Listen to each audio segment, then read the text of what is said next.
Just for those of you who are with us already, we're hesitating just for a little while because there are people still coming in through the lobby. So if you see us sitting looking a little bit blank and quiet, it's just because we're waiting till everybody gets here before we start. We'll be getting going in a couple of minutes.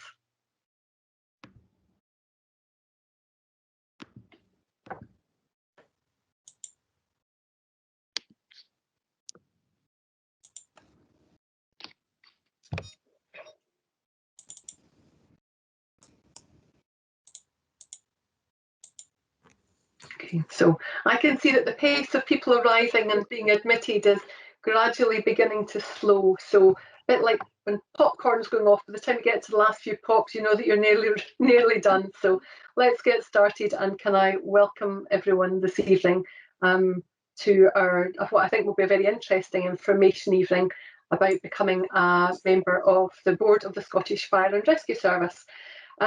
We've got a really great turnout tonight, lots of interest, and I'm really delighted that we've been joined by a number of board members from the Scottish Fire and Rescue Service, a number of members of our senior leadership team, including our Chief Officer Martin Blunden, and two of our colleagues, Tanya and Yasmin from Changing the Chemistry. And the setup of the evening is I'm going to say a few words about the role of a board member. Martin's then going to say a little bit about the service, and then Yasmin and Tanya are going to talk a little bit about Changing the Chemistry and what they can offer in terms of support. We're then going to break off into breakout rooms where there'll be an opportunity to ask questions for about 20 minutes, something like that, really informally, and there'll be a member of the senior leadership team and a board member there to help facilitate that discussion. The normal processes for these kinds of Zoom Teams calls applies.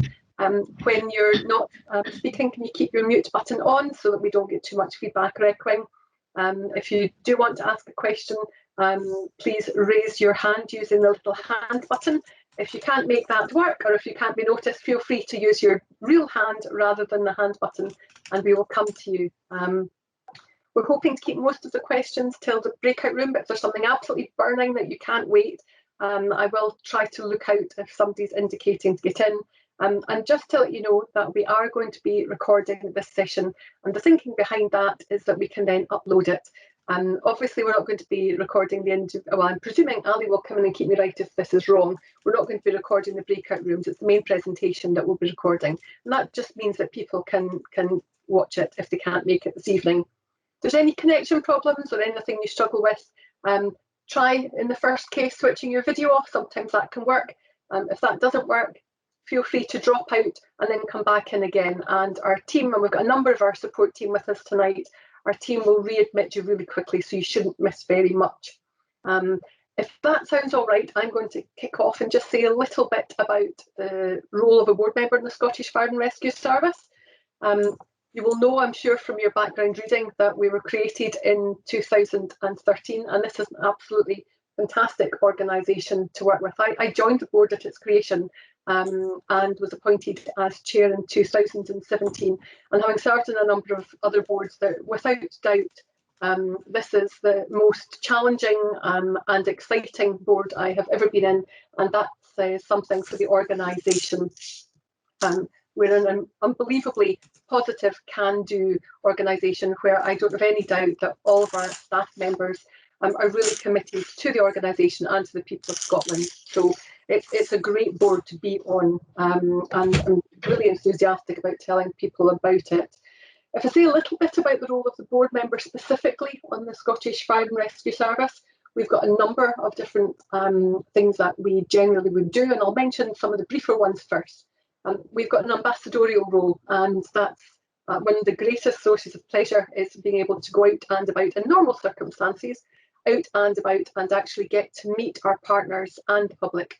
So board meetings in normal circumstances will alternate between being at our headquarters Camp Flying and going out and visiting. And we've been to Oban, Fort William, we've been to Inverness, we've been to the Borders, Dumfries and Galloway, you name it, we've been a part of our rotation. And that means that we can go where the public can see our board meetings, but more importantly, we can meet the local team, our local senior officers and other colleagues there, local firefighters, local NHS board and local authority members will often be there, and we can just talk about our direction of travel. So as board members, we would hope that you'd be able to join us in at least some of those out and abouts to get to know people and hear directly from the front line and from our communities about the kinds of services that they would like from us and how we're coming up to scratch with them. Occasionally, we would offer a little bit of specialist support if we were going down a particular route. Occasionally, board members will be sounding boards or provide a little bit of constructive private challenge. And I know two of our board members, Tim and Fiona, recently have done that around a change aspect, where they form a little sounding panel or a Greek chorus almost, where they can give some advice and support to our board colleagues, which is always invaluable. But the main part of our work is that of being a collaborative team player as a board, working alongside the senior leadership team. In the old parlance, we would talk about support and challenge, and I think our board has gone beyond support and challenge. We see ourselves as a collaborative team who each has a separate role to play. And while the board would be setting the strategic direction while working alongside the senior leadership team to do that, to attend to what framework we're instructed to meet the Scottish Government, while we would be setting that strategic direction and making sure that the effective implementation takes place. Actually, what we do is we try hard to have constructive, challenging conversations where we would ask questions, scrutinise, offer a view, and work together with our senior leadership team to try to actually make a difference. And the whole point of doing what we do isn't to scrutinise or challenge for the sake of it, but to try to drive improvement in the organisation. And that's something that we try very much to focus on. We hope that we're able to do that quite a bit of the time, we hope, and we'll get the opportunity when we're in the breakout rooms to ask both board members and SLT colleagues how often we manage to do that. But for that reason, we are looking for particular sets of skills from our board members. Clearly, we want some specific skills, and some of those are around the ability to lead change. Some are around strategic planning and being able to see the big picture, and some are around financial management. And it may well be that people bring one, two, or all of those from your experience, whether that's your private life experience, your work experience, whatever background you've got and what you bring. But running alongside that, we're also looking for other skills, softer skills that we think really make an effective board member.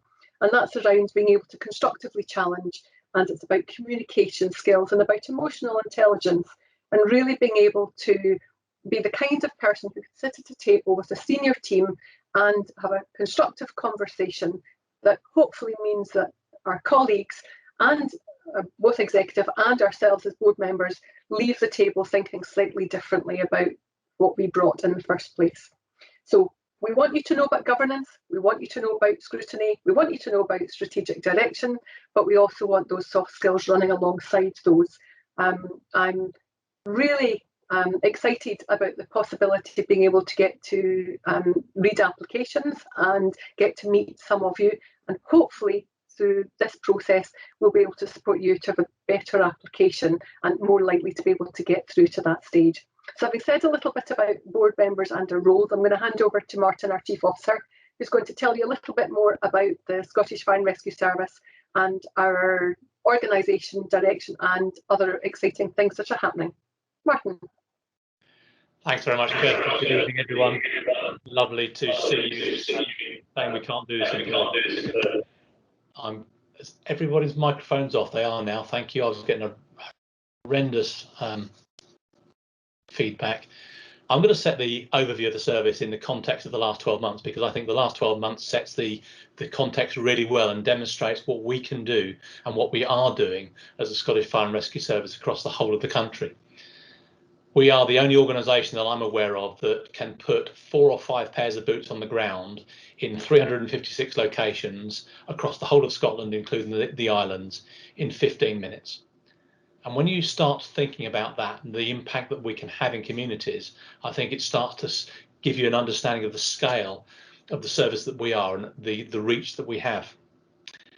As you'll know, that the Scottish Government has prioritised dealing with the most significant challenges facing Scotland, issues such as meeting the immediate crisis arising from COVID, addressing climate change, tackling inequality, driving inclusive economic growth, and strengthening partnership working. And they've been central to the policy agenda. And I firmly believe we're well placed to support those priorities. But in doing so, we're going to face many challenges. Our response will shape the future of the service, from how it is designed to the support we provide to communities and how we will work with our partners. Throughout 2020 and the pandemic and ongoing, we've demonstrated our readiness to work with partners and communities to tackle inequality and to respond to local need.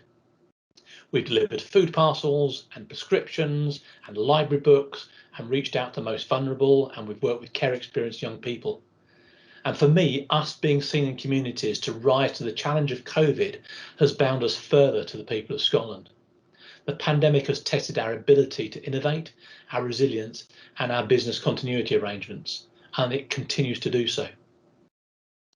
COVID, as in other organisations, has impacted on staff availability.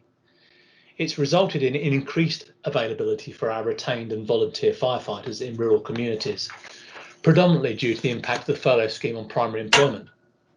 Equally, we saw increased staff absence consistent with other organisations, with changing patterns evident as infection rates rose and fell across communities. As well as absence, we were faced with firefighter recruitment challenges, as we had to suspend non-COVID secure medical activities, and we've now deployed alternatives to those until it's safe to return to normal practices. And to give you a measure, we have about 200 people from the fire service retire every year. So of our staff, there are about 3,300 whole-time firefighters and about 3,600, 3,700 part-time or volunteer firefighters, and then around about 1,000 support staff. So having 200 of our full-time firefighters leave every year is a challenge for us, and we can't just stop recruiting. So during this time, we've suspended secondments, we've made use of short-term re-engagements and fast-tracked trainees to increase our capacity and availability of staff.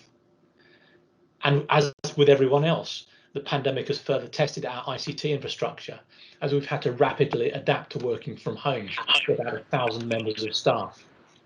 The learning from this will allow us to further evolve our approach to agile working, which supports our aim of being a great place to work. It also enables more innovative and creative ways of working for our staff, and we aim to continue to further invest in our digital connectivity and cybersecurity to support those ways of working. The pandemic's also brought into sharp focus where home working has become more normal, or working from home has become more normal for our staff, that support staff need to maintain their mental health and well-being. And we've made a real push on that in the last 12 months, where our staff have been provided with a comprehensive package of resources and support, which will be maintained post-pandemic.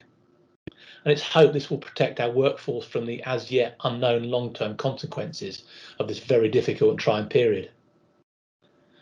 Overall, COVID has resulted in both savings and additional costs for the service. In some cases, savings made in this current financial year will result in additional catch-ups next year and in the following years, and training is a very good example of that. While some of these issues were challenging, we saw through the pandemic a remarkably positive commitment around operational and non-operational staff to work with us in bringing these changes about. Throughout the period and ongoing, we continue to support Scotland's transition to a net zero carbon economy through partnership working and in leading by example through our high profile assets and communities across the whole of the country. We're driving this agenda through our Climate Change Response Plan 2045, and we're working with Scottish Government, Transport Scotland and Scottish Enterprise on a project that will engage business in developing innovative solutions for the yet unresolved decarbonisation challenge of heavy fleet like fire appliances, driving both economic and environmental benefit. Linked to this, our alternative ways of working have resulted in financial and carbon savings in relation to travel. Whilst it's unlikely that there'll be sustained levels of reduction will be fully achievable post-pandemic, I think it's provided a clear benchmark against which to measure future activity, and has provided a catalyst for longer-term sustainable carbon reduction.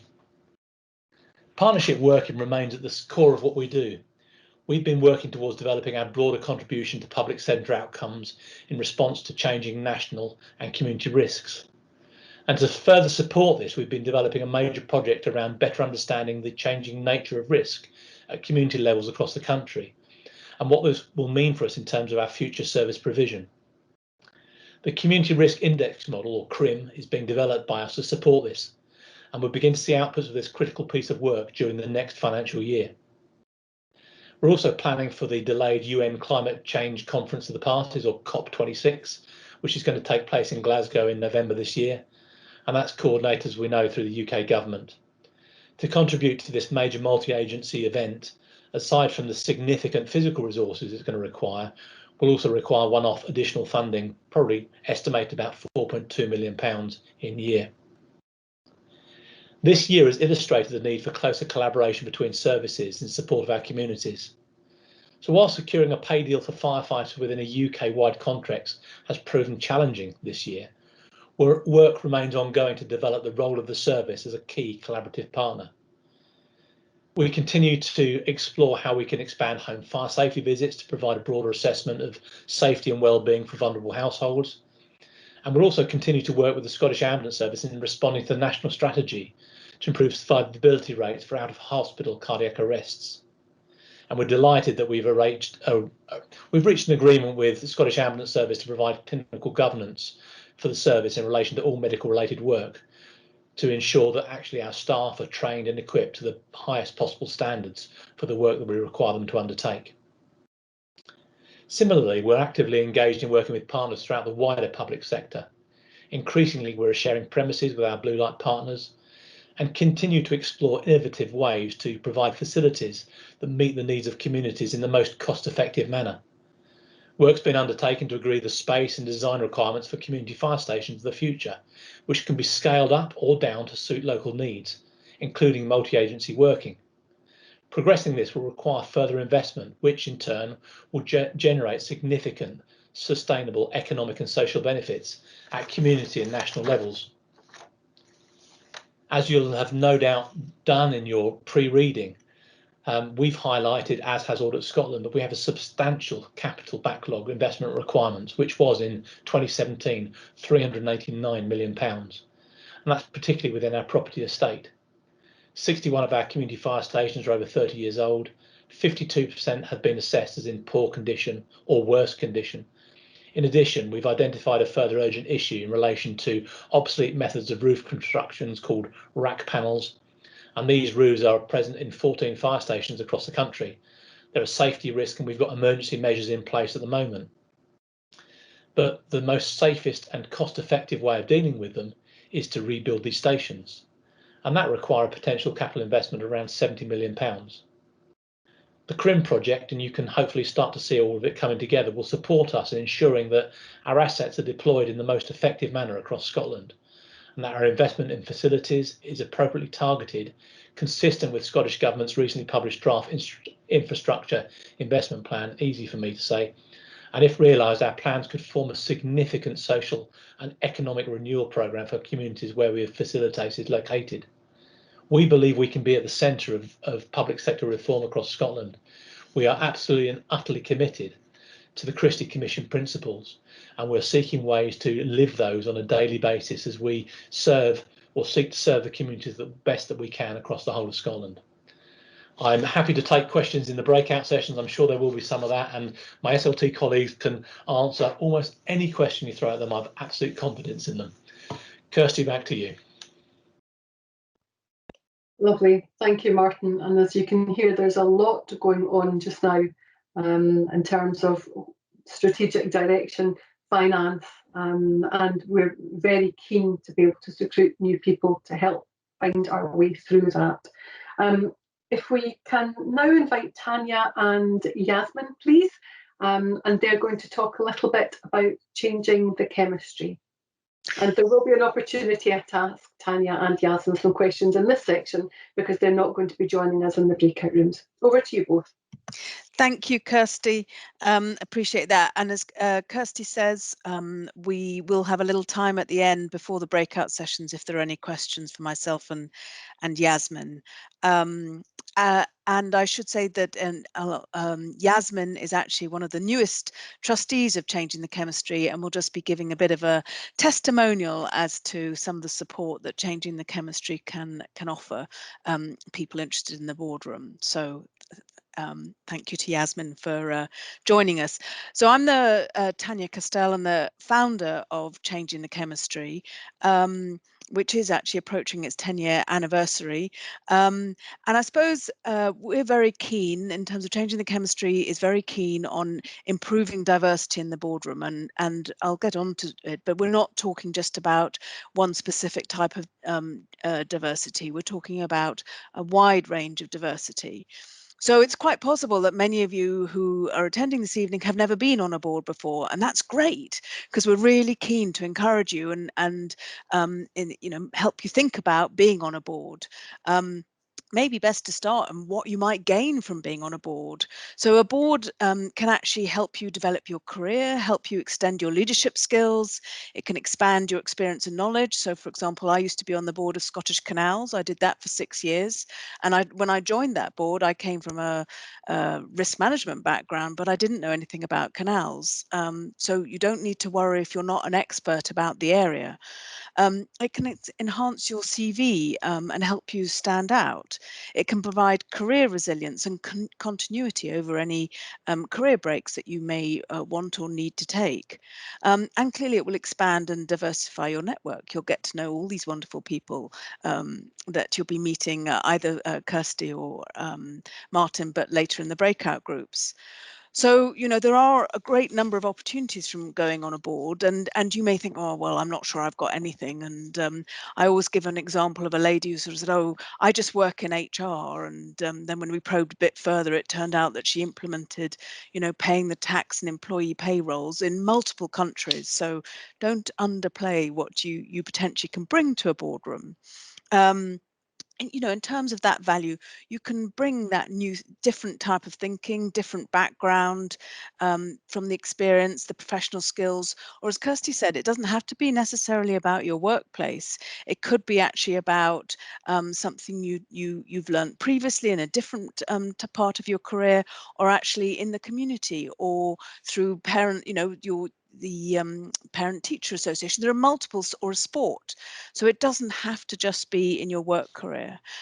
You can provide support within the organisation, kind of as Kirsty's alluded to. So sharing an expertise, the mentoring, and clearly as an ambassador for the organisation, Yasmin being an ambassador for Changing the Chemistry this evening.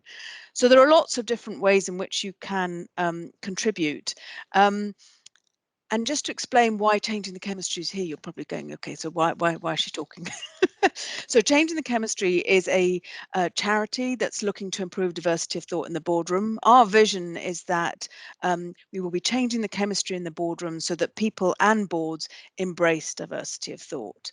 As I say, for us, diversity of thought is about identity, cognitive, so kind of how you think, you reflective, you decisive, you instantaneous, and also experiential. So what you've lived through, what you've learned along the way.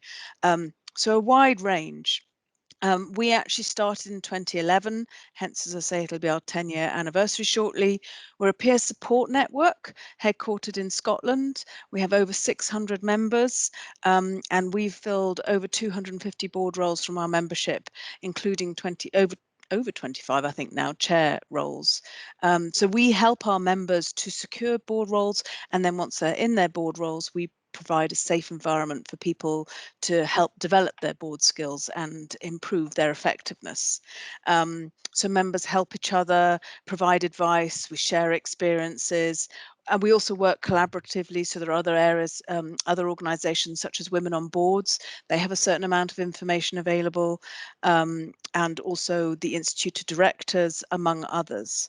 Actually, to join Changing the Chemistry is free. We do not charge a membership fee, but we do expect contribution in kind. I'm a volunteer. All our people delivering our activities are volunteers. So we do not charge a fee, but we want something else from our membership, because the idea is that we're all in there and we're all helping each other.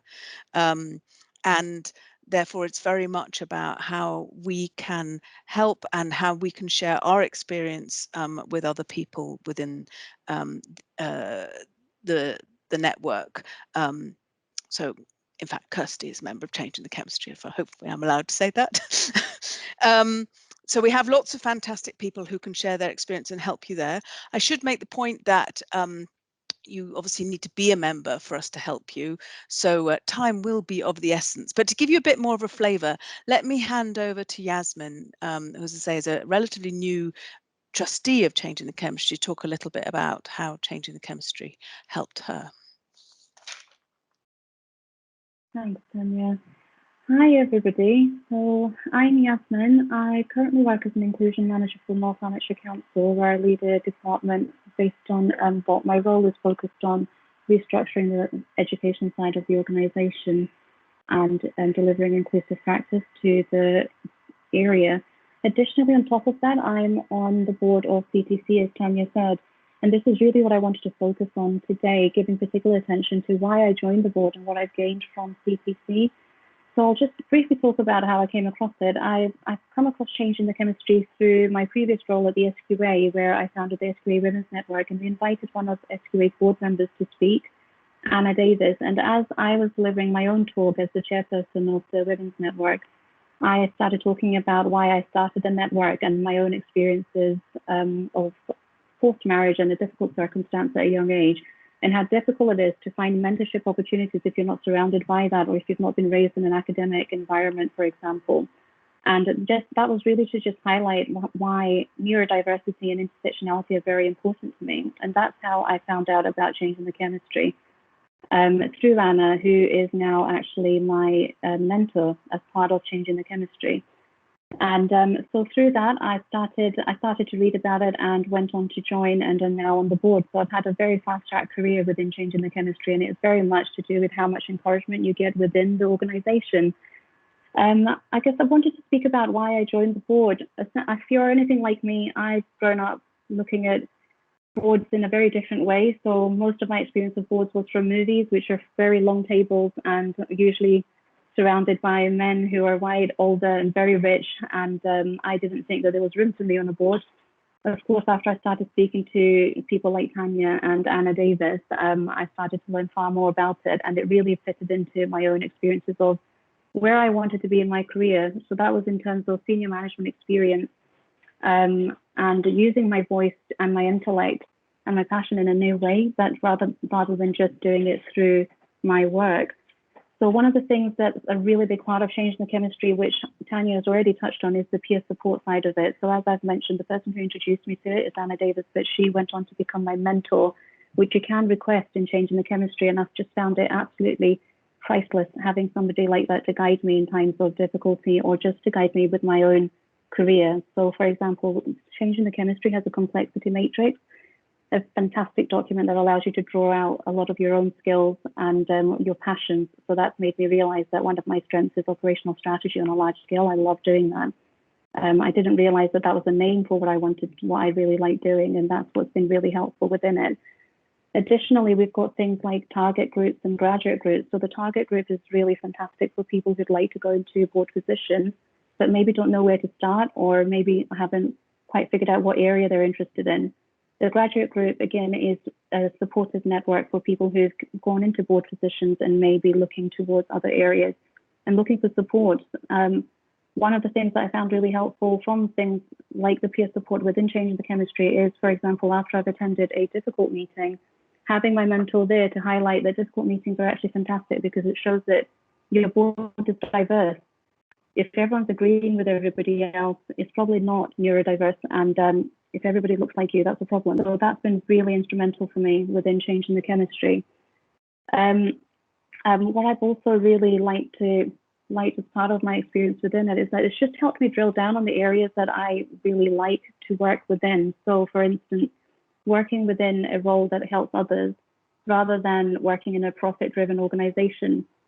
I realize that profit-driven organizations don't inspire me at all. I'd rather take the lower salary if I have to and work within something that's very helpful, and that's so important to me.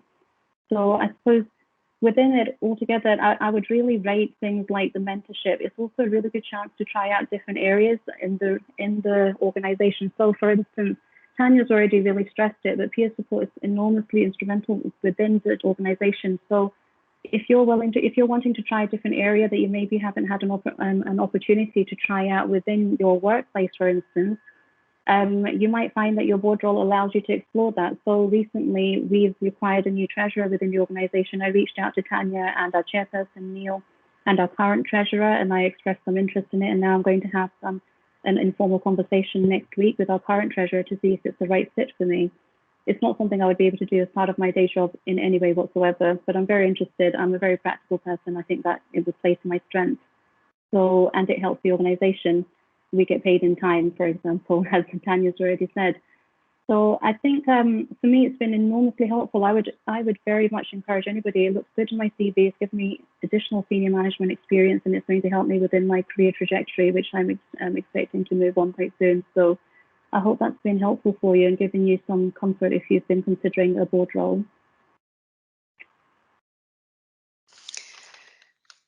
Thank you, Yasmin. That was brilliant. Really helpful to give a sense of changing the chemistry, but also hopefully some of the benefits of going on a board as well. So I'm going to stop in a couple of minutes to allow people to ask questions, just because Yasmin and I won't be in the breakout group. So if you are wanting to ask a question, if you do put up your hand, and I'll come to you in a few minutes' time. We do have a process, obviously, in terms of we're helping the members. So given the deadline for this particular application process, I would encourage you, if you want our help, you will need to get a shift on. You can join Changing the Chemistry by going to the website, which is www.changingthechemistry.org. So ORG at the end, and fill in the find out more form, and then you will be paired with one of our introducers who can tell you a little bit more about us and get you signed on, so that you can get some help in terms of filling in the application form. I should probably say that if you are thinking of applying, the other place you can get help just in terms of doing it is you'll have seen on the public appointments website for Scotland, there is some actually quite good guidance there to look at in terms of applying. So don't be put off and do go for it. In terms of changing the chemistry more generally, obviously we would generally help with, in addition to helping with application forms, we'd help you, creating a non-exec CV.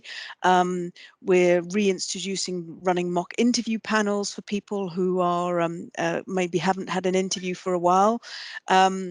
We clearly have a network of individuals on all sorts of different boards and all sorts of different backgrounds, and the idea of the peer support network is you can talk to other people who might have been through that. In fact, for example, other people who might be on other public sector boards.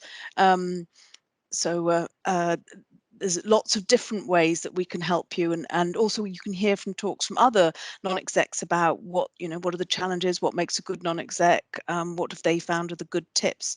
So there's lots of different ways that we can potentially help you along your board journey, because hopefully you're very convinced that it's definitely the thing you should do to augment your career and your experience of life, and a way to give back. I mean, what a fantastic board, what a fantastic organization to support.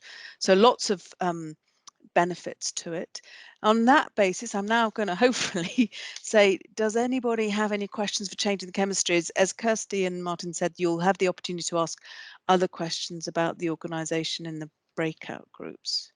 Say, I see that there probably is one hand up. So Abby? Yes. Hi, Tanya. My name is Abhi. I got involved in with Changing Chemistry for quite some time. Of course, I've not been very proactive in terms of engaging, but I do get all the communication, and it has been helpful to advise other people to join who are expressing interest and joining as a board member. I joined a housing association as a board member about 4 years back and was elected as a chair 2 years back, and I've thoroughly enjoyed it and made massive improvements to governance. And that's a sort of becoming a career path for me to sort of focus on governance. One question I want to ask is, how would you advise people to decide what kind of organization is more appropriate for them to go for?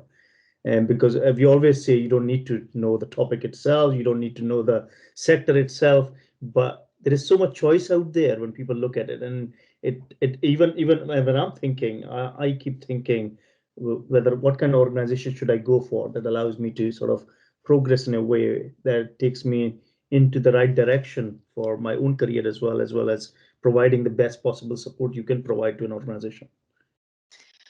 Oh, well, thank you for that. I mean, it's a good question, and I think, you know, there are, as you say, a lot of different bodies. I mean, within Scotland, my numbers are probably not up to date. There used to be around 70 regulated bodies, and then about another 70 unregulated but still public sector bodies. I think there may be a few fewer now, but and then there's obviously UK public sector bodies as well. Charities in Scotland, there are over 24,000 charities. So there are lots of different boards. I would say, having sat on the interview side, what I would say is that one of the things that you can really tell is if people are passionate about the subject. And you don't necessarily have to know about it. You know, if I go back to my Scottish Canals example, you know, I didn't know about canals, but I was very, you know, they're in beautiful country. They're a great tourist attraction. They're a great asset for Scotland.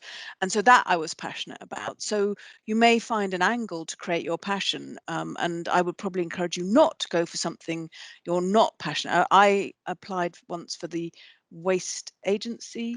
It's not quite the right name. It's a UK public sector board, and part of that actually was because my parents lived in Oxford and it was based in Oxford, and I thought it would be a good way of traveling down. And I think I didn't even get an interview, so I think that probably showed, you know, if you're not passionate, it probably won't come through in terms of what you do. Yeah, hopefully that answers. It does answer my question. Thank you.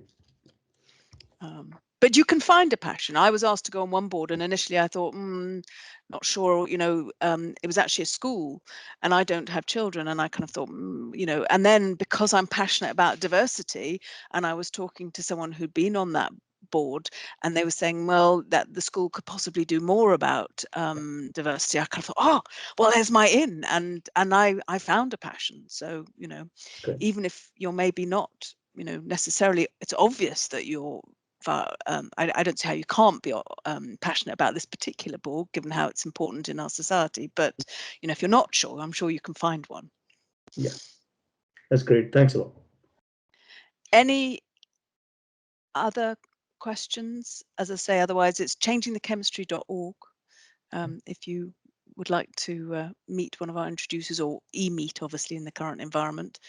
The great news about all the events we run for our members are now online, so that makes it even easier for people to attend them.